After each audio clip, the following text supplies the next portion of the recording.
Andarki Namaste. I am K. Anil Reddy, JL in Political Science, Government Junior College, Kachigoda. As part of the 10th chapter, so far we have studied about governance, smart governance, and in the last class we studied about good governance and 8 important characteristics of good governance. Okay. Now in today's class, we are going to look into the various initiatives of good governance in India. Okay. So government of India have taken several steps to implement the good governance, okay, in the administration. So as a part of it, the first major step is enacting right to information. So right to information act was enacted in the year 2005. According to this act, the information is available, okay, the suitable information is available to various institutions, people, okay, and various non-government organizations, etc. So with the help of right to information, first of all, information belongs to the people. So any person can get the information with the help of RTI, Right to Information Act. So this can be accessed by various institutions, non-governmental organizations, civil society organizations, etc. Secondly, the major important step is reforms in civil services. So reforms in civil services is also one of the important aspects, as there are many changes happening across the globe.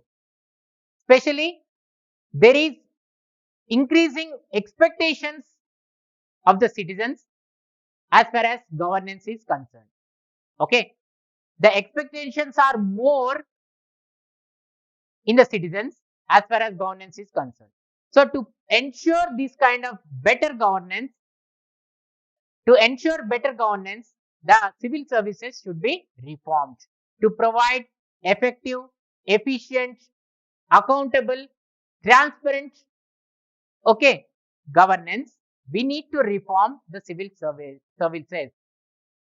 One more thing, to reach the aspirations of the people, we need to reform the civil services. There needs to be some changes. What will happen if you reform the civil services? We can improve the quality in the public policies. The functioning of the administration becomes better.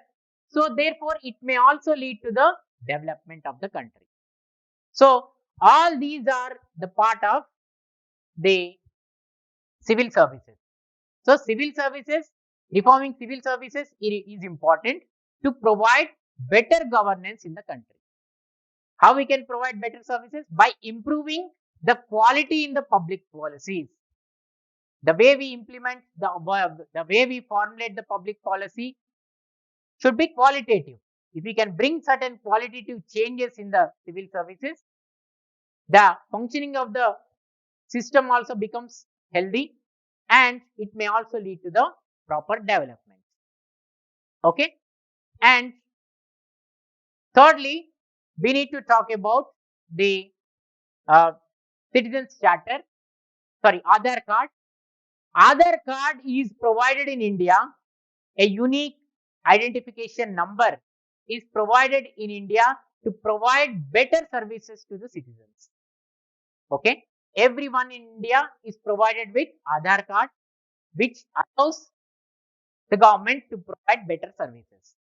Okay. This is used in the various social welfare schemes. Okay. In all other government activities. Fourthly, citizens charter. Charter is maintained by each and every ministry.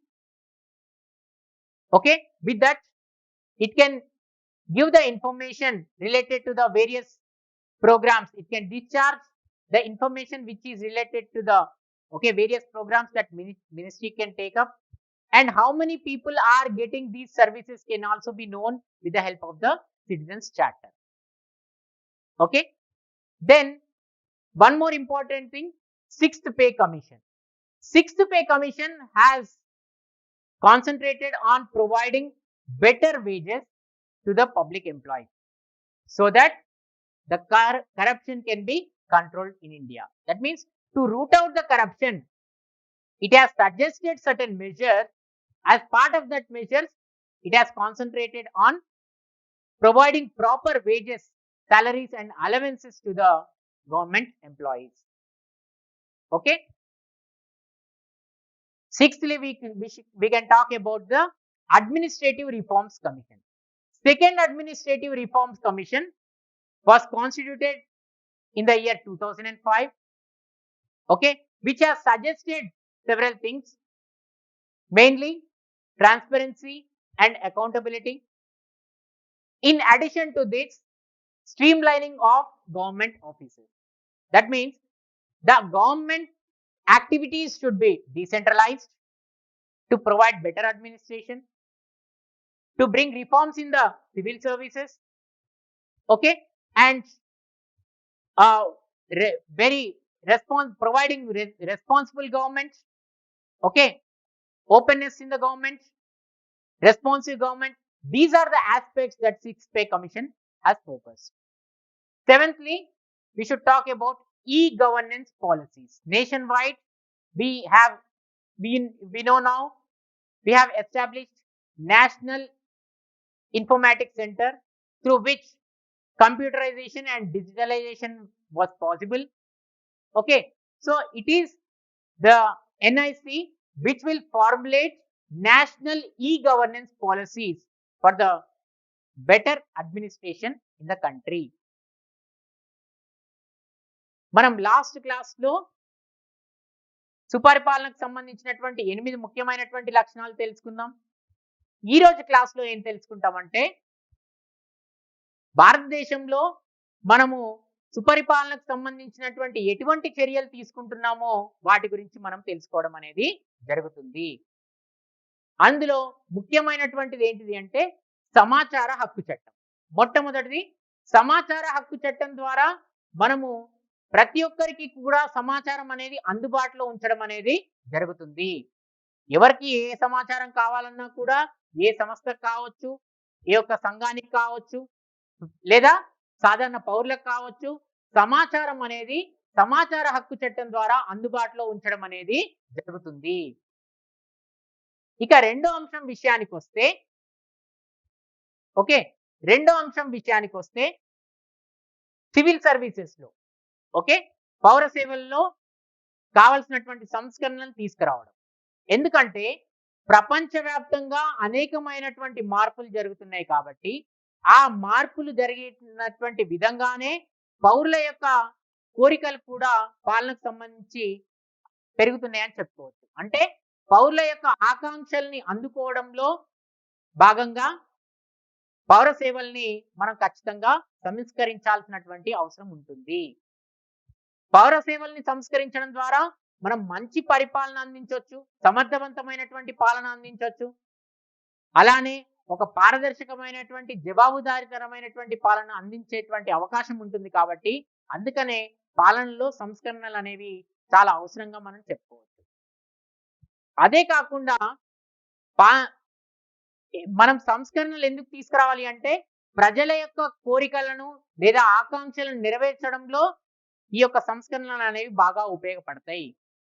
Okay, పౌర సేవల్లో సంస్కరణలను తీసుకొచ్చినట్టయితే ఒక గుణాత్మకమైనటువంటి మార్పులను పాలనలో తీసుకురావడానికి అవకాశం అనేది ఉంటుంది. అంటే ప్రభుత్వానికి సంబంధించినటువంటి ప్రభుత్వ విధానాలు ఏవైతే ఉంటాయో వాటిలో గుణాత్మకమైనటువంటి మార్పులను మనం తీసుకురావడానికి అవకాశం ఉంటుంది. అదే విధంగా ప్రజలకు కూడా మంచి విధానాలను రూపొందించేటువంటి అవకాశం ఉంటుంది. ఓకే, ఒక బాధ్యతాయుతమైనటువంటి పరిపాలన వ్యవస్థను ఏర్పాటు చేయడానికి అవకాశం ఉంటుంది. కాబట్టి అందుకనే పౌర సేవల్లో ఖచ్చితంగా కొన్ని మార్పులు తీసుకురావడం అనేది జరిగింది. ఓకే, ఇదే కాకుండా ఎక్కడైతే ఒక బాధ్యతాయుతమైనటువంటి పరిపాలన ఉంటుందో ఆ దేశం కూడా తొందరగా అభివృద్ధి చెందేటువంటి అవకాశం ఉంటుంది. కాబట్టి పాలనలో అందుకనే పౌర సేవల్లో సంస్కరణలు అనేవి చాలా అవసరంగా మనము చెప్పుకోవచ్చు. ఇక మూడో అంశం వచ్చేసేసి ఆధార్ కార్డ్. ఆధార్ కార్డ్ అనేది ప్రతి ఒక్కరికి కూడా కల్పించడం జరిగింది భారతంలో. ఓకే, ఒక ఖచ్చితమైనటువంటి నిర్ణీత సంఖ్యతో ఉన్నటువంటి ఆధార్ కార్డ్ ప్రతి ఒక్కరికి కూడా ప్రభుత్వ పథకాలు మరింత గుణాత్మకంగా అందుబాటులో ఉంచేందుకు ఈ యొక్క ఆధార్ కార్డ్ని తీసుకురావడం జరిగింది. తర్వాత పౌరుల జాబితా. ఇది పౌరుల జాబితా అనేది ప్రతి మంత్రిత్వ శాఖలో మనకి అందుబాటులో ఉంచడం అనేది జరుగుతుంది. దీని ద్వారా ఆ మంత్రిత్వ శాఖ తీసుకునేటువంటి నిర్ణయాలు, ఆ మంత్రిత్వ శాఖ ద్వారా జరిగేటువంటి కార్యక్రమాలన్నీ కూడా ప్రజలకు తెలిసేటువంటి అవకాశం ఉంటుంది. అలానే ఆ మంత్రిత్వ శాఖ ఎంతమంది లబ్ధిదారులు ఉన్నారో కూడా తెలుసుకునేటువంటి అవకాశం కూడా దీని ద్వారా లభిస్తుంది. ఓకే, తర్వాత 6వ వేతన సంఘం. 6వ వేతన సంఘం అనేది ప్రభుత్వ ఉద్యోగులకు సంబంధించి వారి యొక్క జీతభత్యాల్లో గణనీయమైనటువంటి మార్పులు తీసుకురావడానికి అనేక సూచనలు చేయడం జరిగింది. ముఖ్యంగా ఏంటి అంటే అవినీతి, అలసత్వం ఇటువంటి వాటిని ఉద్యోగుల నుంచి తొలగించడానికి ఇది ఈ యొక్క 6వ వేతన సంఘం అనేది బాగా ఉపయోగపడుతుందని చెప్పుకోవచ్చు. తర్వాత 2వ పరిపాలనా సంఘం. 2వ పరిపాలనా సంఘాన్ని మనము 2005లో ఏర్పాటు చేసుకోవడం జరిగింది. దీని ద్వారా పారదర్శకత, జవాబుదారీతనం పెంచే విధంగా ఈ ఈ యొక్క సంఘం అనేది సూచనలు చేయడం జరిగింది. అలానే ప్రభుత్వం యొక్క స్వరూపం, స్వభావాల్లో కూడా మార్పులు తీసుకురావాల్సిందిగా కూడా ఇది సూచించడం జరిగింది. ఓకే, అందులో భాగంగానే అధికారాలను ప్రభుత్వాన్ని వికేంద్రీకరించడం కావచ్చు, ప్రభుత్వానికి సంబంధించినటువంటి పాలన అనేది బహిర్గతం చేయడం కావచ్చు, తర్వాత పౌర సేవల్లో అనేకమైనటువంటి సంస్కరణలను తీసుకురావడం కావచ్చు, పాలనకు సంబంధించినటువంటి వ్యవహారాలన్నీ కూడా అందరికీ తెలిసే విధంగా ఒక జవాబుదారీతనంగా ఉండే విధంగా చర్యలు తీసుకోవడం కావచ్చు, వీటన్నిటినీ కూడా ఈ యొక్క 2వ పరిపాలనా సంఘం అనేది సూచించడం జరిగింది. ఓకే, తర్వాత మనకి జాతీయ స్థాయిలో ఈ ప్రణాళిక సేవలు అంటే ఈ గవర్నెన్స్ ద్వారా అనేక ప్రణాళికల ద్వారా ఈ గవర్నెన్స్ అనేది ఏర్పాటు చేయడం, దేశవ్యాప్తంగా ఏర్పాటు చేయడం. ముఖ్యంగా జాతీయ సమాచార పరిజ్ఞాన కేంద్రం ఏదైతే నేషనల్ ఇన్ఫర్మేటిక్స్ సెంటర్ ఉందో దాని ద్వారా అనేక రకాలైనటువంటి ప్రణాళికను రూపొందించి ఈ గవర్నెన్స్ ఎలక్ట్రానిక్ పద్ధతులను పాలనలో వినియోగించుకోవడం అనేవి మనం తీసుకున్నటువంటి చర్యలుగా చెప్పుకోవచ్చు. So let's talk about now one more important topic that we have is Lokpal and Lokayukta. Okay, so before we talk about Lokpal and Lokayukta, so this is the act which was passed in the year 2013. So before we go to that, we need to understand little bit of background that it has. So the concept of ombudsman was originated in Europe, okay, especially in Sweden in the year 1809. So almost 2 centuries ago, there existed a concept called ombudsman. So ombudsman is an authority, okay, he is appointed to investigate the individual allegations, maladministration which is related to the corruption. Okay, so he is the authoritative person who is expected to investigate the issues which are related to the maladministration. Okay, so the ombudsman is a grievance officer. He is called the grievance officer. So in the same way, we have established Lokpal and Lokayukta system in India, taking that as an inspiration.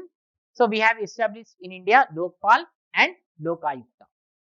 So the main duty of the Lokpal and Lokayukta is to inquire into the matters which are related to the corruption and maladministration of various officials, ministers and other employees belonging to the central government and state governments. Okay, so that's why we have brought this system called Lokpal and Lokayukta systems. Okay, in central and at union level we call him as Lokpal, and at the state level we call him as Lokayukta. So in India, Lokpal means caretaker of the people.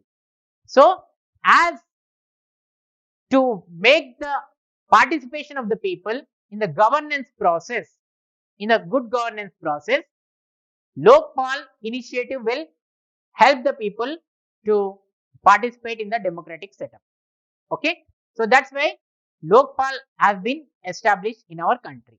So this bill was introduced in India in the year 2011 by UPA government. Okay, by this bill again we have to remember that to inquire the corruption charges on the ministers, members of the parliament, bureaucrats and other officials. So the act was passed by Lok Sabha and Rajya Sabha, and it was signed by the President of India in the year 2013. So this act we have formulated according to our constitution. As you know, the Indian constitution is a democratic and republic constitution where we are trying to provide justice to the people. Okay. Secondly, as UNO, as we are the part of UNO, as we are the member of the UNO, we have determined and ratified the UNO convention, saying that to provide responsive and clean government where there is no corruption. So basing on these, we have created Lokpal and Lokayukta. మరో ముఖ్యమైనటువంటి topic ఏంటంటే లోక్పాల్ మరియు లోకాయుక్తల గురించి మనం తెలుసుకోవాలి. Lokpal and Lokayukta గురించి తెలుసుకునే కంటే ముందు అంబుడ్స్మన్ అనేటువంటి వ్యవస్థ స్వీడన్ లో 1809వ సంవత్సరంలో ప్రారంభమైంది. ఈ యొక్క భావన ద్వారా ఏంటంటే అంబుడ్స్మన్ వ్యవస్థ ద్వారా లోక్పాల్ అండ్ లోకాయుక్తని మన దేశంలో ఏర్పరచుకోవడం అనేది జరిగింది. ఓకే, ఈ అంబుడ్స్మన్ అనేటువంటి వ్యక్తి పరిపాలనలో జరుగుతున్నటువంటి ప్రభుత్వ దుర్వినియోగాల గురించి లేదా వ్యక్తిగతంగా వచ్చినటువంటి ఆరోపణలను విచారించేందుకు నియమించినటువంటి అధికారిగా మనము చెప్పుకోవచ్చు. ఓకే, సో అందుకనే ఫిర్యాదులని విచారించేటువంటి అధికారిగా అంబుడ్స్మన్ ని చెప్పుకోవచ్చు. సో ఈ అంబుడ్స్మన్ ని ఆధారంగా తీసుకొని మనము లోక్పాల్ లోకాయుక్త వ్యవస్థని మన భారతదేశంలో ఏర్పాటు చేసుకోవడం అనేది జరిగింది. ఓకే, సో ఇతను మన భారతదేశంలో కేర్ టేకర్ గా ఉంటాడని మనము చెప్పుకోవచ్చు. సో లోక్పాల్ లోకాయుక్తాల ద్వారా ప్రజలు కూడా ప్రజాస్వామ్య వ్యవస్థలో పాల్గొనేందుకు సుపరిపాలన అనేది ఒక అవకాశం ప్రజలకు కల్పించింది. దీని ద్వారా ఏంటి అంటే ప్రజలు లోక్పాల్ కి ఫిర్యాదులు చేయవచ్చు, లేదా లోక్పాల్ స్వయంగా కొన్ని కేసులను విచారించేటువంటి అవకాశం కూడా ఉంటుంది. ఎటువంటి కేసులని? ఎప్పుడైనా సరే ప్రభుత్వంలో ఉన్నటువంటి అధికారుల పైన అవినీతి ఆరోపణలు వచ్చినప్పుడు, లేదా పరిపాలన వ్యవస్థకు సంబంధించినటువంటి ఆరోపణలు ఉన్నప్పుడు వాటిని విచారించేటువంటి అధికారిగా లోక్పాల్ వ్యవహరించడం అనేది జరుగుతుంది. ఓకే, సో ఈ ఫిర్యాదులకు సంబంధించి వీటన్నిటిని కూడా విచారించేటువంటి అధికారం లోక్పాల్ లోకాయుక్తకి ఇవ్వడం అనేది జరిగింది. ఓకే, ఎవరెవరిని విచారిస్తుంది అంటే ప్రధానమంత్రితో పాటు మంత్రులను, పార్లమెంట్ సభ్యులను, అలానే మనకి ఉన్నటువంటి ఇతర ప్రభుత్వ అధికారులు ఎవరైతే ఉన్నారో వీళ్ళందరినీ కూడా అవినీతిలో ఎవరైతే భాగస్వాములుగా ఉన్నారో, అవినీతి ఆరోపణలు ఎవరిపైన అయితే ఉంటాయో వాళ్ళందరినీ కూడా విచారించేటువంటి అధికారాన్ని ఈ యొక్క లోక్పాల్ కలిగి ఉంటాడని చెప్పుకోవచ్చు. అందుకనే లోక్పాల్ బిల్లును మనము 2011వ సంవత్సరంలో యూపీఏ ప్రభుత్వం తీసుకురావడం జరిగింది. ఓకే, దానికి 2013వ సంవత్సరంలో లోక్సభ, రాజ్యసభ ఆమోదం తెలపడం జరిగింది. తర్వాత రాష్ట్రపతి యొక్క సంతకంతో అది ఒక చట్టంగా 2013 నుంచి అమల్లోకి రావడం అనేది కూడా జరిగిందని చెప్పుకోవచ్చు. ఓకే, సో అందుకనే దీనిని మనం ఒక భారతదేశంలో ఉన్నటువంటి రాజ్యాంగ పరంగానే దీన్ని ఏర్పాటు చేసుకున్నామని చెప్పుకోవచ్చు. మన రాజ్యాంగం ఏం చెప్తుంది? భారతదేశం ఒక ప్రజాస్వామ్య గణతంత్ర దేశంగా చెప్తుంది.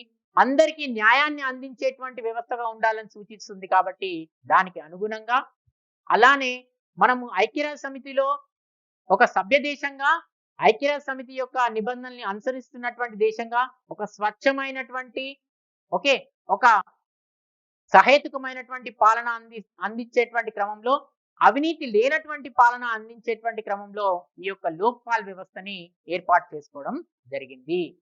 అందుకనే లోక్పాల్, లోకాయుక్తాలు అనేవి, లోక్పాల్ అనేది కేంద్ర ప్రభుత్వ ఉద్యోగులకు సంబంధించింది. లోకాయుక్త అనేది రాష్ట్ర ప్రభుత్వ ఉద్యోగులకు సంబంధించినటువంటి ఆరోపణల్ని విచారణ చేస్తుందని చెప్పుకోవచ్చు. Okay, now let's talk about the composition of Lokpal. So Lokpal consists of a chairman and 8 other members. Okay, there will be a chairman who will be the former Chief Justice of the Supreme Court or a judge of the Supreme Court. Okay, and 8 other members, of which half of the members should belong to the judiciary and judiciary system, and 4 other members, that means the other 50 members, should have proper knowledge about the anti-corruption anti-corruption acts, and also they might have worked in the public administration, public related matters. They should be aware of these matters. And here in that committee, in the Lokpal, there should be opportunity for the 50% of the opportunity should be provided for backward classes, scheduled castes, scheduled tribes, minorities, and women. These representatives should be compulsorily appointed. Who appoints? It is the President of India who appoints the Lokpal. Okay, how he will appoint? There will be a select committee. Okay, with the suggestions of the select committee, the President of India appoints. Who will be there in the select committee?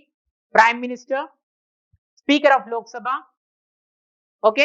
Supreme Court Chief Justice, and opposition leader of the Lok Sabha, and a jurist who is appointed by the President of India. So the entire select committee will select the Lokpal chairman as well as the members.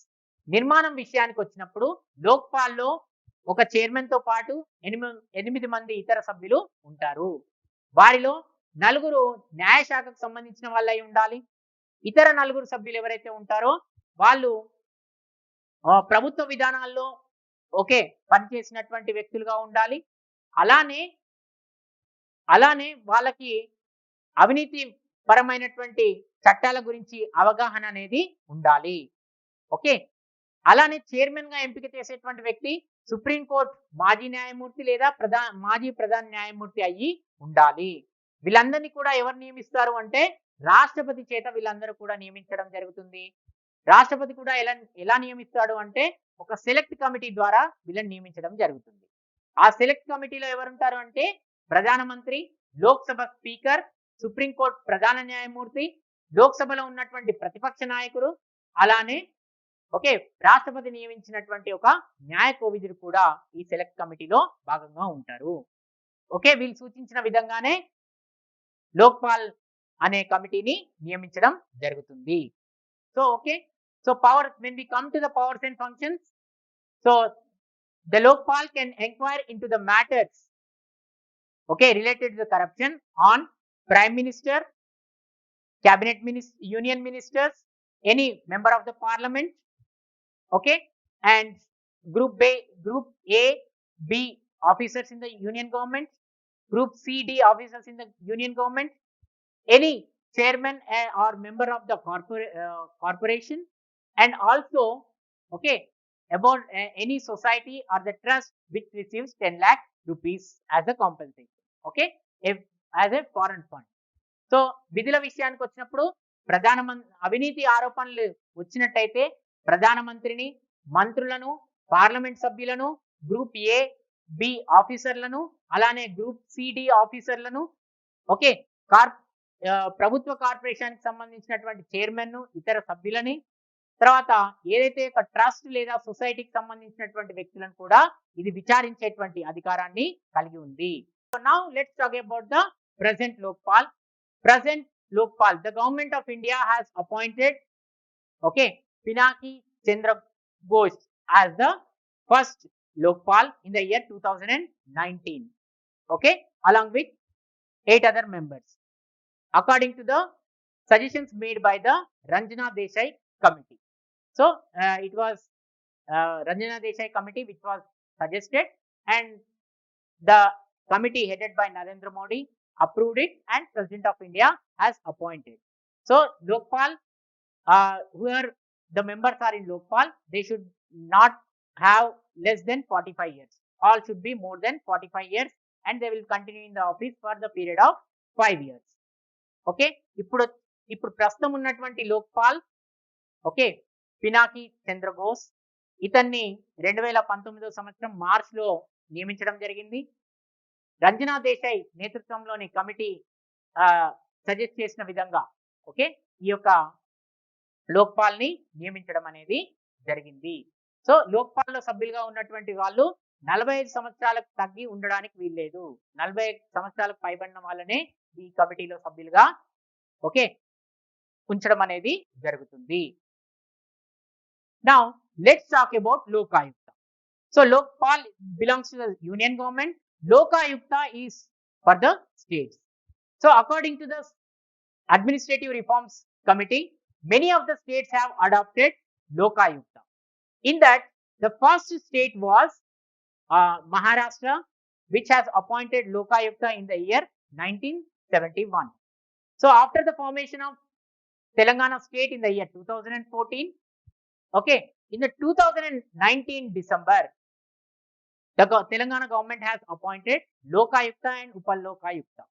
Okay, so the governor, with the help of Governor C.V. Ramulu, has been appointed as a Lokayukta, and Niranjan Rao as appointed as a Upalokayukta. Okay,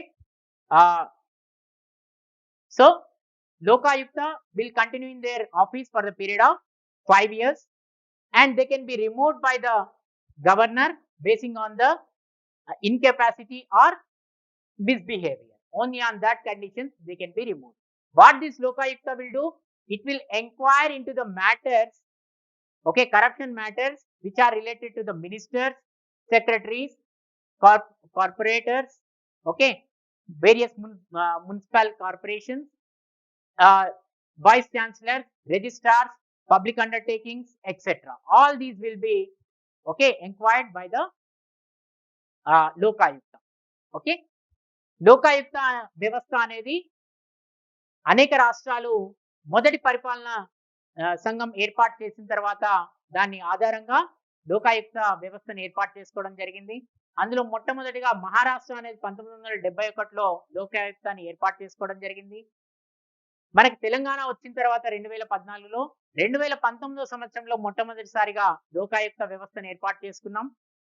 okay, లోకాయుక్తగా CV Ramulu, ఉపలోకాయుక్తగా Niranjan రావును నియమించడం అనేది జరిగింది. వీళ్ళు 5 సంవత్సరాల కాలం పాటు పదవిలో కొనసాగడం అనేది జరుగుతుంది.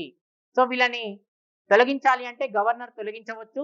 ఎప్పుడు అంటే వీళ్ళపైన ఎప్పుడైనా ఆరోపణలు వచ్చినప్పుడు కానీ, లేదా వాళ్ళు సరైనటువంటి విధంగా పని చేయకపోవడం కానీ, అటువంటి సందర్భాల్లో మాత్రమే వీళ్ళని తొలగించేటువంటి అవకాశం ఉంటుంది. అదే విధంగా అనేకమైనటువంటి, ఓకే, ఆ అవినీతి ఆరోపణలకు సంబంధించి రాష్ట్ర ఉద్యోగులు కావచ్చు, రాష్ట్ర మంత్రులు కావచ్చు, రాష్ట్రంలో పనిచేసేటువంటి, ఓకే, సెక్రటరీలు కావచ్చు, వైస్ ఛాన్సలర్ కావచ్చు, రిజిస్ట్రార్లు కావచ్చు, వీళ్ళందరినీ కూడా విచారించేటువంటి అధికారం లోకాయుక్తకు ఉంటుంది. ఓకే, స్వయంగా ఫిర్యాదులు ఎవరైనా ఇచ్చినప్పుడు కావచ్చు, లేదా స్వయంగా కూడా విచారించేటువంటి అధికారం అనేది లోకాయుక్తకు ఉంటుంది. సో విచారణ జరిపిన తర్వాత ఆ నివేదికను సంబంధిత అధికారికి కూడా అందజేయడం అనేది జరుగుతుంది. So the reports will be submitted to the concerned authority after the thorough inquiry. So this is about Lokpal and Lokayukta. Thank you.